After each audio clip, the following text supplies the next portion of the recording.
आत्मा का जो भोजन है वो है परमेश्वर का पवित्र वचन। अगर हमें पवित्र वचन लगातार हर दिन, क्योंकि ये रोज की रोटी है हमारे लिए, जैसे हम रोज शारीरिक रोटी खाते हैं तो ऐसे ही ये रोज की क्या है, हमारे लिए रोटी है। कलीसिया, हम परमेश्वर का धन्यवाद करते हैं। परमेश्वर हर दिन हमें अपनी आत्मिक रोटी से ब्लेस करते हैं।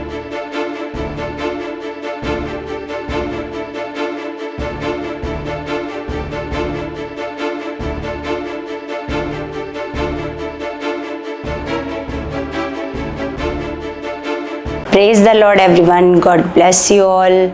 परमेश्वर आपको बहुत सारी बरकतें और बहुत सारी आशीषें मसीह में दे चुके हैं। परमेश्वर सच में, हमारा परमेश्वर महान परमेश्वर है और वो सर्वशक्तिमान है। परमेश्वर के लिए कोई भी काम करना मुश्किल नहीं है। कलीसिया, सच में परमेश्वर जो हमें ज्ञान देते हैं, हमें शिक्षा देते हैं, वो हमारी भलाई के लिए, क्योंकि परमेश्वर का वचन बाइबल में लिखा है कि परमेश्वर कहता है मेरा ज्ञान ना होने से मेरी प्रजा क्या हो रही है, नाश। हम देखते हैं कलीसिया, सच में लोग बहुत दुखों में फंसे हैं, बहुत परेशानियों में फंसे हैं, उनको कोई रास्ता नज़र नहीं आ रहा और सच में वो अपनी किस्मत को कोसे जा रहे हैं। तो बहुत सारे हर दिन हमें ऐसे लोग मिलते हैं जिनका जीवन हम देखते हैं कि कितना दुखों से भरा हुआ जीवन है, लेकिन हम अपने परमेश्वर का धन्यवाद करते हैं कि परमेश्वर ने हमें अपने राज्य में बुलाया, चुना, और परमेश्वर ने हम जैसे मूर्खों के लिए परमेश्वर ने अपनी बुद्धि और समझ को परमेश्वर ने हमें दिया और हम समझ पाए कि हमारा बनाने वाला परमेश्वर कौन है, हमें कैसे अपने पिता के साथ चलना है, कैसे परमेश्वर के साथ चलकर एक अच्छे जीवन को लेना है, आनंद वाले जीवन को लेना है हमने। तो ये पिता की ही दया है जो उसने हमारी बुद्धि को खोला है।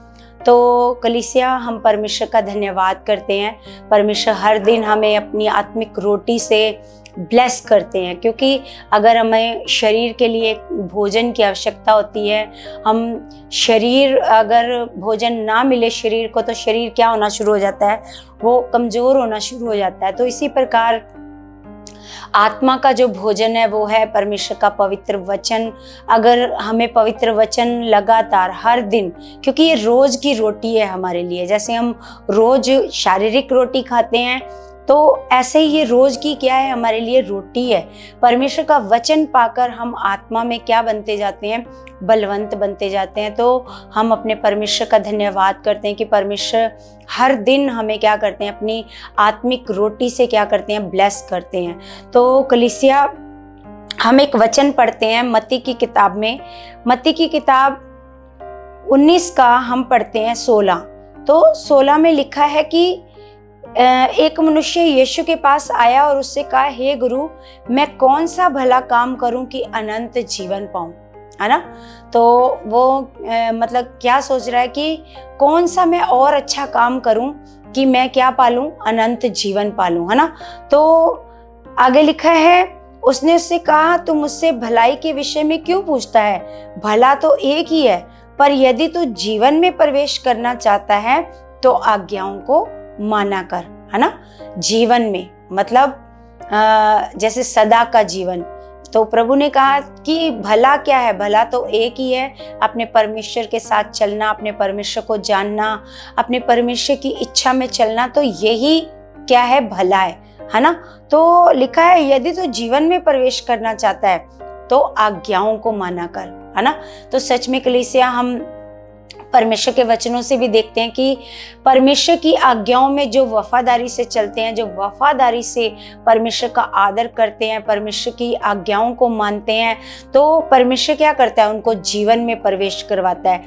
इस पृथ्वी पर भी उनका जीवन अच्छा होता है और स्वर्ग के लिए भी वो क्या होते हैं, ऐसे तैयार होते हैं स्वर्ग के जीवन के लिए। तो ऐसे उसने उससे कहा, कौन सी आज्ञाएं, ऐसे पूछ रहा है वो व्यक्ति कि कौन सी आज्ञाएं मैं मानूं, है ना। यीशु ने कहा, ये कि हत्या ना करना, व्यभिचार ना करना, चोरी ना करना, झूठी गवाही ना देना, अपने पिता और अपनी माता का आदर करना।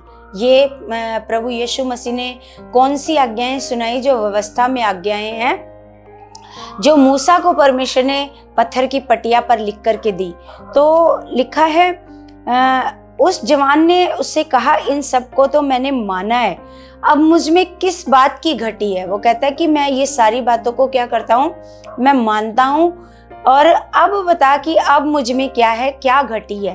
तो आगे लिखा है, यीशु ने उससे कहा, यदि तू सिद्ध होना चाहता है तो जा अपना माल बेचकर कंगालों को दे और तुझे स्वर्ग में धन मिलेगा। तो प्रभु यीशु मसीह ने ऐसे आत्मा में देखा कि बाकी सारा कुछ तो इसके जीवन में ठीक है, ये आज्ञाओं को मानता है, व्यवस्था को क्या करता है, पूरा करता है, लेकिन इसका जो मन है वो इसके धन पर लगा हुआ है, क्योंकि वो बहुत धनी व्यक्ति था, बहुत अमीर था। तो उसका जैसे प्रभु ने आत्मा में देखा कि इसका जो मन है वो किस में लगा है, धन में। जैसे प्रभु ने कहा है, मत्ती की पुस्तक में ये लिखा है कि कोई भी व्यक्ति 2 स्वामियों की सेवा नहीं कर सकता। अगर वो एक से प्रेम करेगा तो दूसरे से क्या करेगा, ऐसे बैर करेगा, है ना। तो ऐसे प्रभु ने कहा। तो यहाँ पर लिखा है कि परंतु वह उदास, लिखा है परंतु वह जवान ये बात सुनकर उदास होकर चला गया, क्योंकि वह बहुत धनी था। वो यीशु मसीह की ये बात सुनकर क्या हो गया, उदास होकर क्या किया, वो चला गया, क्योंकि वो बहुत ऐसे धनी था, उसके पास बहुत धन था। उसने सोचा कि मेरे पास तो इतना धन है और सारा कुछ मैं क्या कर दूं, कंगालों को दे दूं, है ना। और प्रभु ने उससे कहा था कि तुम मेरे पीछे आ जा, सारा धन तू कंगालों को देकर क्या कर, तुम मेरे पीछे आ जा। तो आगे लिखा है कि और तुझे क्या मिलेगा, मतलब तूने जो पृथ्वी के धन के ऊपर मन लगाया है ना, तो ये अच्छा नहीं है। क्योंकि प्रभु ने ऐसे लिखा भी है, वचनों में लिखा है कि पृथ्वी पर की वस्तुओं पर मन मत लगाओ। कुलुसियों की पुस्तक में लिखा है कि स्वर्गीय वस्तुओं पर मन लगाओ, है ना। तो प्रभु चाहता है कि आप पृथ्वी की चीजों पर, क्योंकि स्वर्ग में तो इससे कहीं अधिक ऐसे है हमारे लिए। अगर हम पृथ्वी पर ही मन लगाकर बैठे रहेंगे, पृथ्वी की चीजों पर ही, तो स्वर्ग की चीजों को कैसे प्राप्त करेंगे। तो लिखा है, तब यीशु ने अपने चेलों से कहा, मैं तुमसे सच कहता हूं कि धनवान का स्वर्ग के राज्य में प्रवेश करना कठिन है। तो क्या कहा, उसके जाते ही प्रभु यीशु मसीह ने क्या कहा अपने चेलों को कि मैं तुमसे सच कहता हूं कि धनवान का परमेश्वर के राज्य में प्रवेश करना क्या है, कठिन है। ऐसा नहीं कि प्रभु ने सारे धनवानों के लिए ये बात कही।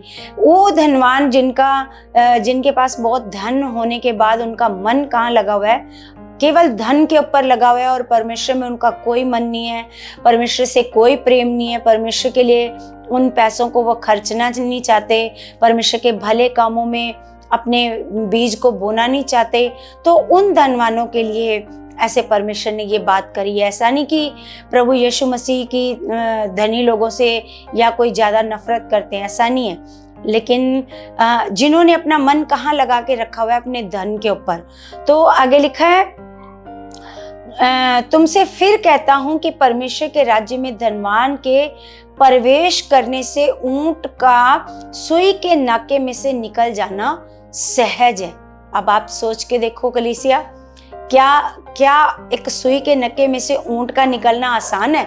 लेकिन प्रभु कहता वो भी आसान है, लेकिन धनवान का स्वर्ग के राज्य में प्रवेश करना बहुत ही ज्यादा क्या है, कठिन है। तो आगे लिखा, ये सुनकर चेलों ने बहुत चकित होकर कहा, फिर किसका उद्धार हो सकता है ना। क्योंकि तकरीबन लोगों का लगा होता है, मतलब अपने धन के ऊपर क्या लगा होता है, ऐसे मन लगा होता है। तो चेलों ने ऐसे पूछा कि फिर कौन, ऐसे लिखा है फिर किसका उद्धार हो सकता है। यीशु ने उनकी ओर देखकर कहा, मनुष्यों से तो ये नहीं हो सकता, परंतु परमेश्वर से सब कुछ हो सकता है ना। अगर मनुष्य सोचेंगे कि हम स्वर्ग के राज्य में प्रवेश कर लें, है ना, तो ये मनुष्यों के लिए क्या है, बहुत कठिन है। लेकिन परमेश्वर से सब कुछ हो सकता है, क्योंकि परमेश्वर से सब कुछ हो सकता है। परमेश्वर लिखा है, परंतु परमेश्वर से सब कुछ हो सकता है। इस पर पतरस ने उससे कहा, देख हम तो सब कुछ छोड़ के तेरे पीछे हो लिए हैं। जब प्रभु यीशु मसीह ने ये बात कही तो पतरस ने क्या कहा कि प्रभु देख हमने तो क्या किया, क्योंकि हम जानते हैं कि पतरस का बिजनेस था, वो मछलियां पकड़ता था, मछुआरा था, उसका बिजनेस था, वो अपना बिजनेस, अपने माँ बाप, अपनी पत्नी, अपने बच्चे छोड़कर उसने क्या किया, वो प्रभु यीशु मसीह के पीछे चल रहा है ना, क्योंकि प्रभु ने उसको कहा था कि मैं तुझे मछलियां पकड़ने वाला नहीं, तुझे मनुष्य पकड़ने वाला बनाऊंगा, तू मेरे पीछे आ।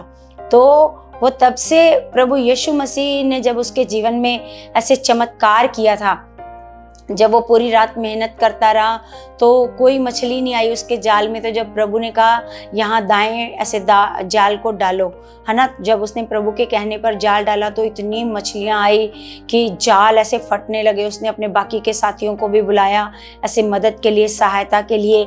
तो हम देखते हैं कि कैसे वो अपना बिजनेस छोड़ करके प्रभु यीशु मसीह के पीछे आया। तो पतरस पूछ रहा है कि प्रभु हमने तो क्या किया है, हमने तो सारा कुछ छोड़ दिया है। तो लिखा है देख हम तो सब कुछ छोड़ के तेरे पीछे हो लिए हैं, तो हमें क्या मिलेगा, है ना। यीशु ने उनसे कहा मैं तुमसे सच सच कहता हूँ, मैं तुमसे सच कहता हूँ कि नई सृष्टि में जब मनुष्य का पुत्र अपनी महिमा के सिंहासन पर बैठेगा तो तुम भी जो मेरे पीछे हो लिए हो 12 सिंहासनों पर बैठकर इज़राइल के 12 गोत्रों का न्याय करोगे, है ना। तो जिनको प्रभु यीशु मसीह ने चुना था 12 चेलों को, तो जब प्रभु यीशु मसीह ने चुना था तो उन्होंने अपना सब कुछ छोड़ दिया था, अपना घर, अपना परिवार, अपना बिजनेस, अपने माँ बाप, सब कुछ छोड़कर वो यीशु मसीह के पीछे चले, है ना, और प्रचार करने लगे।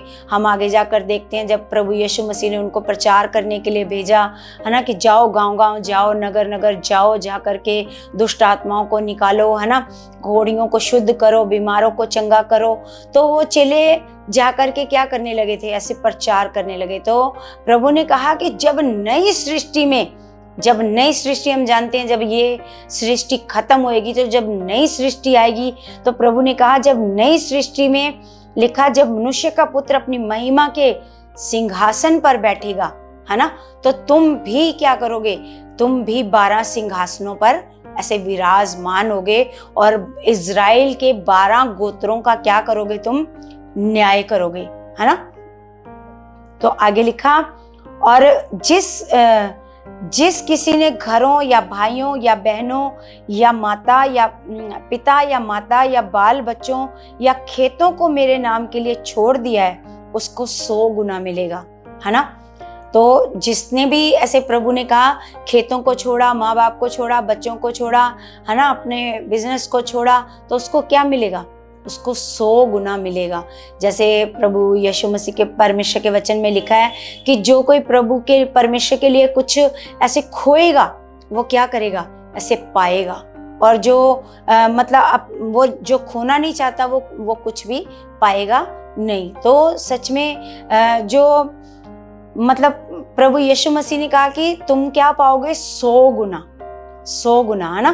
तो आगे हम देखते हैं, आगे लिखा है और वह अनंत जीवन का अधिकारी होगा। क्या होगा, अनंत जीवन का क्या होगा, वो अधिकारी होगा। परंतु बहुत से जो पहले हैं पिछले होंगे और जो पिछले हैं पहले होंगे, है ना। प्रभु यीशु मसीह के कहने का मतलब है कुछ भी ऐसे जो तेज चाहत से आएगा तो हो सकता है, जैसे यहूदा इस्करियोती, उसको 12 में गिना था, है ना। प्रभु यीशु मसीह ने 12 चेलों में उसको गिना था, लेकिन ये उसके विषय में ऐसे बात है कि वो पीछे हो जाएंगे और जिसको नहीं चुना था वो आकर के चेलों में क्या हो गया, ऐसे शामिल हो गया। तो हम देखते हैं कलीसिया की आज भी बहुत सारे लोग हैं जो परमेश्वर के कामों के लिए आगे बढ़ना नहीं चाहते, अपने मन को नहीं खोलना चाहते, वो अपने ही कामों में फंसे हैं, अपने घर के कामों में फंसे हैं। और प्रभु के लिए कुछ भी रूहों को बचाने के लिए, जैसे हम देखते हैं कि चेलों ने तो रूहों को बचाने के लिए क्या किया, अपना सारा कुछ छोड़ दिया, है ना। जब सारा कुछ छोड़ दिया तो वो यीशु मसीह के पीछे आकर के क्या कर रहे हैं, ऐसे जंगल में केवल भटक नहीं रहे हैं, वो क्या कर रहे हैं, सुसमाचार का क्या कर रहे हैं, प्रचार कर रहे हैं। हम देखते हैं कि प्रभु यीशु मसीह के जाने के बाद उन्होंने जब पवित्र आत्मा पाया तो कितने बड़े बड़े ऐसे सामर्थ के कामों को क्या किया, प्रकट किया। तो हम देखते हैं कि जो मतलब अपने ही ऐसे पैसों में फंसा रहेगा, धन के लालच में फंसा रहेगा, अपने घर के कामों में व्यस्त रहेगा, अपने बिजनेस में व्यस्त रहेगा, कहीं भी परमेश्वर के लिए समय नहीं निकालना चाहता, परमेश्वर के कामों को नहीं करना चाहता, तो वो क्या आएगा, वो पीछे हो जाएगा। और परमेश्वर जो पीछे वाले हैं, जो तेज चाहत वाले हैं, उनको परमेश्वर क्या कर देगा, उनको आगे ले आएगा, है ना। तो हम देखते हैं कि परमेश्वर का वचन हमें सिखाता है कि हर समय परमेश्वर के कामों में अगर हमें परमेश्वर ने चुना है, तो परमेश्वर का वचन कहता है कि जो तुम्हारे लिए मरा, प्रभु यीशु मसीह, अब से तुम क्या करो, अब से तुम अपने लिए मत जियो, है ना, अपने लिए मत जियो, क्या करो, जो तुम्हारे लिए मरा और फिर जी उठा, तुम उसके लिए जियो अब, है ना। हमें अब हमारे जीवन को बचाया है। हम देखते हैं कि कैसे हमारा भी जीवन कैसे दुखों में था। जितने लोग प्रभु में आए हैं वो ऐसे नहीं कि मतलब बहुत अच्छे थे, बहुत कुछ उनके जीवन में अच्छा था तो वो प्रभु में आ गए। बहुत कम लोग ऐसे होंगे जिनके जीवन में सब कुछ अच्छा था वो प्रभु में आए हैं, लेकिन तकरीबन ही लोग 90% लोग जो प्रभु में आए हैं वो दुखों में ही पड़े हुए थे। तो किसी ना किसी ने उनको गुड न्यूज़ बताई। कोई दुखों में था, बीमारियों में था, गरीबी में था, नशों में था, व्यभिचार में था, पाप में था, मतलब अनेक प्रकार की बुराइयों में। हम देखते हैं कि ऐसे लोगों को प्रभु ने क्या किया, चुना, और प्रभु ने उनको उनके जीवन को चेंज किया और उनके जीवन में शांति आई, बरकत आई और चंगाई आई। हम देखते हैं कि इसीलिए प्रभु ने कहा कि अब तुम्हें जो चंगाई मिली है तो केवल अपने लिए मत जीना, अब क्या करना, प्रभु के लिए जीना। मतलब जो प्रभु कहेगा वो करने के लिए क्या करना, जीना। प्रभु क्या कहते हैं, प्रभु ने ये नहीं कि आपसे अपना पर्सनल कोई काम करवाना है। प्रभु ये चाहते हैं कि परमेश्वर ने जो काम स्वर्ग दूतों को भी नहीं दिया, स्वर्ग दूत वेट करते हैं कि हमें भी परमेश्वर ये काम दे, लेकिन ये काम परमेश्वर ने स्वर्ग दूतों को भी नहीं दिया। किसको दिया, अपने पुत्रों को दिया, अपने बेटे बेटियों को दिया कि आप अपनी चाहत को क्या करो, ऐसे तेज करो, चाहत को तेज करो और परमेश्वर में मन लगाओ, ना कि ऐसे धन के ऊपर मन लगा करके बैठो। क्योंकि अगर हम परमेश्वर में मन लगाएंगे तो हमें स्वर्ग में बड़ा धन मिलेगा। परमेश्वर के कामों को करेंगे तो स्वर्ग में बड़ा प्रतिफल मिलेगा, है ना। लेकिन अगर हम पृथ्वी के ही धन पर मन लगाकर बैठे रहेंगे तो ये धन हमें क्या कर देगा, एक दिन नाश कर देगा, है ना।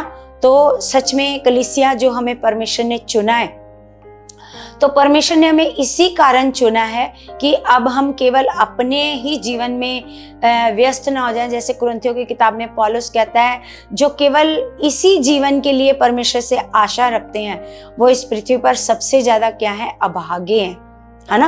मतलब केवल इसी जीवन के लिए हमें मांगना है, हमारा बेटा अच्छा हो जाए, हमारा बिजनेस अच्छा चले, हमारे घर में शांति हो जाए, बरकत हो जाए। मतलब केवल इसी जीवन के लिए परमेश्वर से क्या रखते हैं, आशा रखते हैं। तो पौलुस कहता है वो सबसे ज्यादा क्या है, अभागे हैं। तो सच में कलीसिया हमें क्या करना है, जैसे पौलुस जिया परमेश्वर के साथ, हम देखते हैं कि जैसे ही प्रभु यीशु मसीह के बारे में पौलुस को पता चला कि वो हमारा मुक्तिदाता है, उद्धार करता है, परमेश्वर का बेटा है, और सच में प्रभु हमारे लिए ऐसे हमारे लिए पृथ्वी पर आया, उसने हमारे लिए मार खाई। जैसे ही पौलुस को इन सारी बातों का पता चला, उसके मन की आंखों को खोल दिया परमेश्वर ने, तो क्या हुआ, पौलुस ने फिर पूरी जिंदगी ऐसे वो बैठा नहीं, आराम से नगर नगर देशों देशों में, है ना। हम देखते हैं कितने देशों में उसने कलीसियाओं को स्थापित किया। हम देखते हैं कि सबसे ज्यादा पत्रियां ऐसे पौलुस ने लिखी और सबसे मतलब ऐसे सामर्थी ऐसे कलीसियाएं ऐसे पौलुस ने ऐसे स्थापित करी। और आज भी, है ना, हम जो भी हम परमेश्वर का भेद जानते हैं, परमेश्वर का ज्ञान जानते हैं, वो पौलुस के द्वारा ही, क्योंकि पौलुस के ऊपर परमेश्वर ने क्या किया, उन भेदों को क्या किया, प्रकट किया, है ना। हम देखते हैं कि पौलुस ने कितना बड़ा मन तैयार किया परमेश्वर के कामों के लिए, है ना। तो सच में महान है वो परमेश्वर। तो उसके कामों के लिए हमें क्या करना है कलीसिया, ऐसा नहीं कि हम बस बस अब हमें अच्छा जीवन मिल गया, हमें चंगाई मिल गई, हमें सब कुछ अच्छा हो गया हमारी लाइफ में, तो अब हम क्या करें, अब हम ऐसे नॉर्मल हो जाएं परमेश्वर के साथ। नहीं कलीसिया, हमने क्या करना है, हमने और अपनी चाहत को तेज करने के लिए लगातार घुटने टेकने हैं, क्योंकि हम जानते हैं कि शैतान क्या करता है, शैतान हमारी चाहत को क्या कर देता है, इसे कम कर देता है। जब हम जैसे कोई बीमारी में होता है तो उसकी बड़ी तेज चाहत होती है, जब वो बड़ी तेज चाहत करता है तो वो बीमारी से क्या हो जाता है, आज़ाद हो जाता है। और जब वो बीमारी से आज़ाद हो जाता है तो फिर धीरे धीरे धीरे उसका मन क्या हो जाता है, परमेश्वर के साथ नॉर्मल हो जाता है। बहुत उसकी चाहत क्या हो जाती है, ऐसे ठंडी पड़ जाती है। जब चाहत पर ठंडी पड़ जाती है तो फिर कोई भी परमेश्वर का काम उसके जीवन से प्रकट नहीं होता। जैसे हम देखते हैं कलीसिया, जब हम नए नए प्रभु में आते हैं तो हमारे बड़ी जल्दी काम होते हैं। हम जो परमेश्वर से मांगते हैं वो हमारे काम होते हैं, जैसा हम बोलते हैं वैसा हो जाता है। तो क्योंकि उस समय हम जब आते हैं तो हम बहुत ऐसे गर्म होते हैं, हमारी जो चाहत होती है वो बहुत गर्म होती है। तो जब चाहत गर्म होती है तो हमारे बहुत ऐसे काम होते हैं। लेकिन धीरे धीरे क्या होता है, जब हमारा काम हो गया, अब हमें पता है हमारा काम हो गया, है ना। कोई भी काम है, मान लो आपको जॉब चाहिए थी, आपको घर में शांति चाहिए थी, आपके बच्चे अच्छे नहीं थे, वो बच्चे बदल गए। जब आपका कोई भी काम ऐसे हो जाता है फिर धीरे धीरे क्या हो जाता है, वो मन नॉर्मल होना शुरू हो जाता है। लेकिन कलीसिया, हमें क्या करना है, हमें परमेश्वर के आगे हर दिन ऐसे घुटने टेकने हैं, परमेश्वर के आगे प्रार्थनाएं करनी है कि पिता, मेरा पहला सा प्रेम, मेरी वही चाहत, जब मैं आई थी प्रभु आपके पास तो जो मेरी चाहत थी उससे भी कई गुना तेज चाहत मेरे अंदर आ चुकी है यीशु मसीह के नाम से। क्योंकि प्रभु ने कहा, जो कुछ तुम प्रार्थना में मांगते हो तो विश्वास कर लो कि वो तुम्हें मिल गया है। तो हमने भी कैसे प्रार्थना करनी है, पॉजिटिव प्रेयर, कि वो चाहत मेरे अंदर आ चुकी है। ऐसा नहीं चाहत दे परमेश्वर, चाहत दे परमेश्वर, चाहत दे परमेश्वर, मेरी चाहत को बढ़ा परमेश्वर। नहीं, अगर आपने मांग लिया है तो फिर विश्वास करो कि वो आपको मिल चुका है। फिर बस क्या करो, आप धन्यवाद करो कि परमेश्वर, मेरी चाहत तो बहुत तेज हो चुकी है, परमेश्वर मेरा मन बड़ा स्ट्रॉन्ग हो चुका है और मैं आपके कामों में बहुत बढ़ चुकी हूँ, यीशु मसीह के नाम से बढ़ चुका हूँ, यीशु मसीह के नाम से। तो सच में कलीसिया, प्रभु का ये बताने का मकसद ये था कि जो पृथ्वी की चीज़ों पर मन लगाएंगे उनका स्वर्ग में प्रवेश करना क्या होएगा, बहुत ऐसे मुश्किल होएगा। ये दृष्टांत, ये इस व्यक्ति का ऐसे उदाहरण देने का मकसद यही था कि आप समझ पाओ कि अगर हम अपने ही कामों में व्यस्त हो जाएंगे और परमेश्वर के लिए कुछ नहीं करेंगे तो स्वर्ग में प्रवेश पाना बहुत कठिन हो जाएगा। लेकिन अब अगर हम परमेश्वर के लिए जिएंगे, अपनी चाहत को और ऐसे बढ़ाएंगे, पवित्रताई में जीवन जिएंगे, खराई में जीवन जिएंगे, हर कदम पर खुदा की मर्जी को ऐसे अपने जीवन में मांगेंगे कि परमेश्वर आप मुझे बताओ, आप मेरी अगुवाई करो कि परमेश्वर आपकी इच्छा क्या है मेरे जीवन में। जैसे प्रभु यीशु मसीह ने भी कहा था कि परमेश्वर, मैं ये चाहता हूँ कि हो सके तो ये मौत का प्याला मेरे सामने से क्या हो जाए, टल जाए, लेकिन परमेश्वर मेरी इच्छा नहीं लेकिन तेरी इच्छा पूरी हो। लेकिन हम भी अपने परमेश्वर के आगे ऐसे घुटने टेक सकते हैं, प्रार्थना कर सकते हैं ताकि हम परीक्षाओं में ना फंसे, है ना, और अपने हर दिन परमेश्वर के कामों में बढ़ते जाएं, अपनी चाहत को बढ़ाते जाएं। क्योंकि कलीसिया, चाहत को बढ़ाना हमारे हाथ में है। अब जो प्रभु ने करना था, जो परमेश्वर ने करना था, परमेश्वर ने सब कुछ कर दिया है। अब ऐसा नहीं कुछ भी परमेश्वर ने करना है ना। परमेश्वर ने, जब प्रभु यीशु मसीह क्रूस पर चढ़े तो क्रूस पर आखिरी वर्ड थे कि सब कुछ क्या हो गया, पूरा, इट इज डन, है ना, सब कुछ क्या हो गया, पूरा हो गया है। अब जो परमेश्वर ने करना था वो सब कुछ परमेश्वर ने क्या है, कर दिया है ना। जैसे यीशु को कुर्बान कर कर परमेश्वर ने क्या किया, क्रूस पर कुर्बान करके उसका लहू बहाकर शैतान की सारी शक्तियों को हराकर, है ना, पूरा अधिकार किसको दे दिया है, कलीसिया को दे दिया है। अब वो अधिकार हमारे पास है, सब कुछ हमारे पास है, प्रभु ने सब कुछ कर दिया है। अब ऐसा नहीं अब कुछ और परमेश्वर को करने की जरूरत है। अब जो कुछ करना है वो हमारी चाहत नहीं करना है, हमारे अच्छे विश्वास नहीं करना है। परमेश्वर का सारा काम प्रकट है, बस हमने विश्वास से उसको क्या करना है, ऐसे अपने जीवन में ऐसे लेना है ताकि वो एक्टिवेट हो हमारे लाइफ में। तो कलीसिया, मेरा भरोसा है कि इन वचनों से परमेश्वर आपके अंदर एक तेज चाहत को पैदा कर चुके हैं और आप, मेरा विश्वास है कि आप घुटने टेकोगे, अपने लिए तेज चाहत को मांगोगे परमेश्वर से कि परमेश्वर मुझे भी आपके लोगों को बचाना है, मुझे भी सुसमाचार देना है। चाहे आप काम भी करते हो, बिजनेस भी करते हो, लेकिन वफादारी से थोड़ा समय भी परमेश्वर के लिए रोज निकालो, है ना।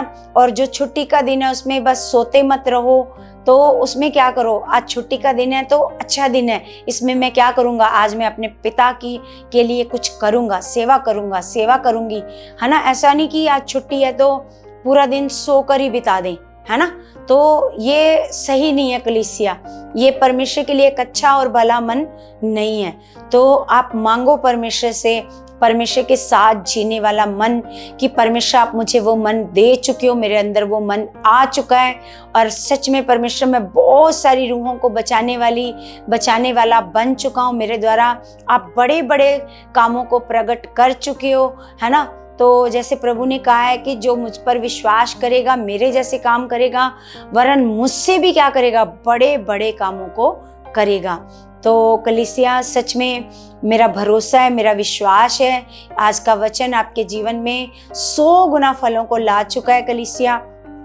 और जैसे मैं रिक्वेस्ट करती हूँ कि आपने क्या करना है, आपने इस चैनल को क्या करना है, आगे से आगे शेयर करना है, लाइक करना है, सब्सक्राइब करना है। तो आगे से आगे आपने लोगों तक इस चैनल को पहुँचाना है ताकि हर दिन की रोटी ऐसे लोगों तक जाए, लोग आत्मिक रोटी को खाएं और आत्मा में ऐसे और बलवंत होते जाएं।